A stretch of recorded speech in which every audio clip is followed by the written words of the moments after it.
Jeune homme, restez assis s'il vous plaît. Sit down, please. Attirez en lumière, bien sûr que les insectes sont attirés. Simplement, nos chouettes et frais. Donc juste un peu le son. Alors, pour la dernière, on est vos enfants. Attention, oui là l'escalier est un peu grand. On va essayer de... Allez, bougez pas. Nous sommes en bien.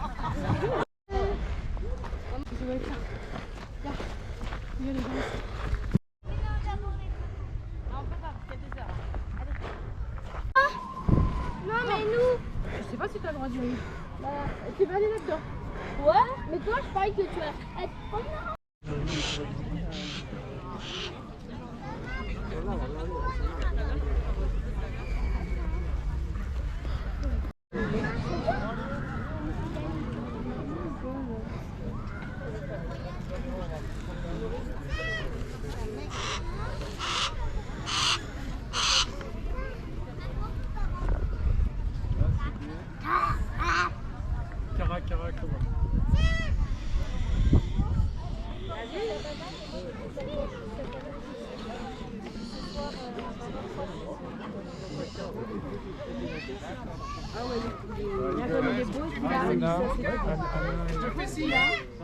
T'as vu?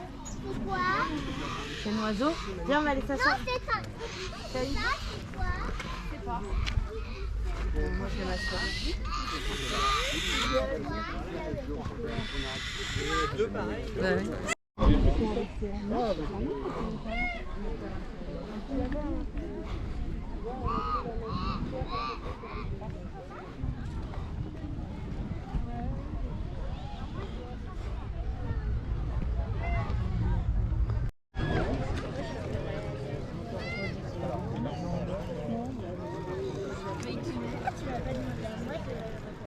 Voilà, on va hop. On va éviter de s'accrocher toutes les deux. Hop, voilà. Très très clair sur les devants, qui leur donne souvent l'esprit de petit fantôme lorsqu'elles volent la nuit. Jeune homme, restez assis s'il vous plaît. Sit down, please. Thank you very much. Nice. Et bien sûr également, on les appelle effraies des clochers parce que c'est... Alors malheureusement, comme je le disais en introduction pendant longtemps, eh bien les chouettes effraies n'ont pas non plus été épargnées par nos superstitions. Insectes. Vous l'avez certainement remarqué, hein, la nuit, lorsqu'il y a un petit rayon de lumière, bien sûr que les insectes sont attirés. Simplement, nos chouettes effraies oublient que lorsqu'on se rapproche un peu trop près des phares des voitures, eh bien, on peut se retrouver ébloui, paralysé, immobile. La collision est souvent fatale. Et bien, parce que notamment, lorsqu'on est en position de stress et qu'on a un rapace nocturne, eh bien, on a tendance à ne plus bouger. Voilà. Alors, d'autant plus, si on pèse entre 200 et 400 grammes, vous avez ici Lilou qui est marron rouge. Monsieur ici présent a des origines sibériennes. C'est ce qui explique sa couleur plumage un peu plus claire. Alors il s'agit en fait de Boubou. Boubou est très bavard depuis sa naissance, vous allez voir, même en vol. Voilà. Il est âgé de 5 ans, c'est un adulte, un mâle, il pèse 2 kg pour une envergure qui avoisine les 1,80 m. Bruno, tu veux pas dire?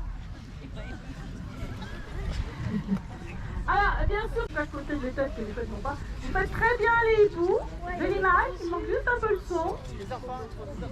Alors, pour la dernière fois, je vais demander aux enfants, notamment, de rester assis.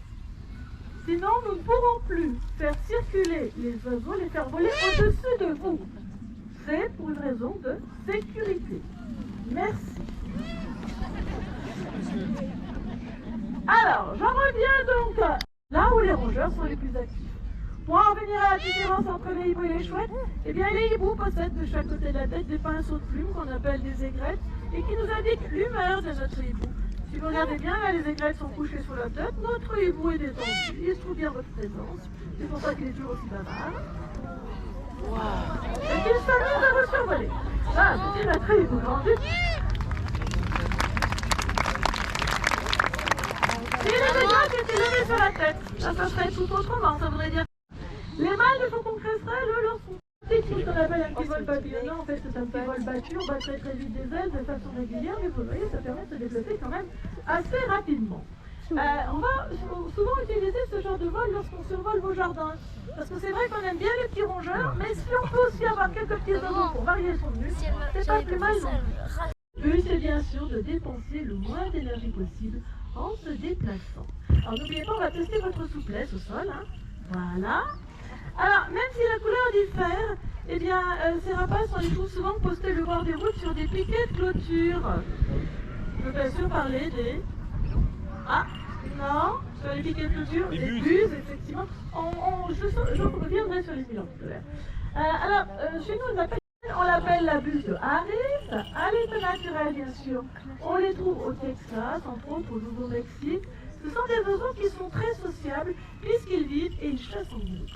Alors, qui dit vie en groupe dit qu'il y a bien sûr un couple de biens. Et ensuite, les autres membres du groupe vont participer à l'éducation collective, défendre le territoire et nourrir le reste de la tribu. Alors, bien sûr, lorsqu'il faut nourrir toute une communauté, il faut faire en pratiquant ce qu'on appelle la chasse-relais. Alors, la chasse-relais, ça se passe dans nos villes de Harris, villes américaines, sans oublier notre pression des cerfs est faible, hein. Les cerfs sont toutes petites pour ceux qui l'ont éventuellement sur leur tête. C'est un oiseau qui est léger, moins du kilo. Ah, madame, il ne faut pas faire voir que vous avez une petite crainte, ça ne va pas aller. Vous mettez du fauconnier aussi parfois, plus que vous avez. Alors, il ne faut quand même pas se fier à cette apparence. Parce que si le piranha est classé dans la famille des rapaces, c'est que ça reste quand même un prédateur. À l'état naturel, le jeu est tout autre, c'est souvent une question de survie. Donc si un petit serpent passe à ses côtés, il peut très bien s'en nourrir, le saisir et s'en tuer. Et le tuer. Le fait d'être trop sur pattes, ça lui permet justement d'échapper à la morsure de ces reptiles. Voilà pour l'instant, il se promène tranquillement parmi nous, toujours à son rythme, sans pression légèrement. Et il faut trouver un perchon naturel qui soit digne de notre caracara. Allez, on ne bouge pas. Elle va voir quelqu'un d'autre. On va pas trouver notre perche. Oh, madame va très bien faire le faire. Ah, voilà, regardez comme on est bien les droites. Madame est parfaite en perchon naturel. On va la garder, madame. Alors attention, maintenant c'est le moment fatidique. Bien, hein. Cet oiseau au Moyen-Âge, on l'utilisait pour quelque chose de bien défini. On l'utilisait pour se débarrasser des enfants. Alors c'est vrai qu'en fait, c'est un... Oui, il faut se mettre par rapport au vent, oiseau. Voilà, essaye de te faire comprendre. Là, ça va tout de suite aller mieux et pas trop vite. D'accord? Voilà, je te demande 30 PGV.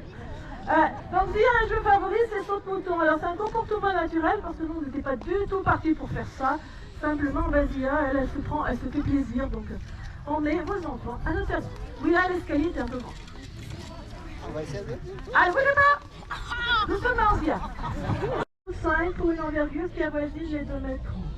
Alors, bien sûr, le pigard, il faut quand même qu'il soit à sa taille. Alors, un pigard était blanche qui a quand même failli disparaître de son pays. Alors, j'essaie de vous frayer droite, comme c'est bon. Un petit joint. Un pigard blanche qui a quand même failli disparaître de son pays d'origine dans les années. On a pu observer des airs de pigard à tête blanche qui pouvaient mesurer 3 mètres de diamètre pour une profondeur de 6 mètres avec un poids équivalent à 1 tonne. Alors, on ne peut pas parler des aigles ou des rapaces sans parler de leur vue. Une vue 8 à 10 fois supérieure à la nôtre, c'est beaucoup plus d'après des études récentes, ce qui n'est pas surprenant. Plus concrètement, en fait, Attila, mais aussi tous ses compagnons peuvent voir leur proie à une distance d'environ 1 km 500. Alors que nous, on verrait cette même proie, et on va se montrer très généreux en ayant une excellente vue, et on va peut-être dire maximum 500 mètres. En fait, si on voulait avoir la même vue que ces oiseaux, il faudrait que chacun de nos yeux soit de la taille d'un pamplemousse. On pose un poil sur le semblable de 4 petites mouches. Alors, bien...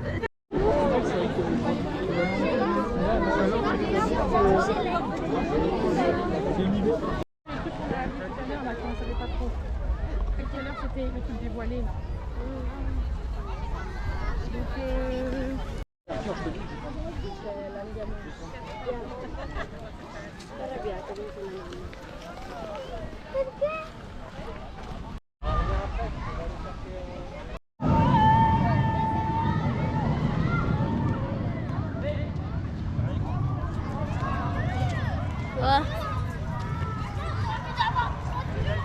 Encore plus haut.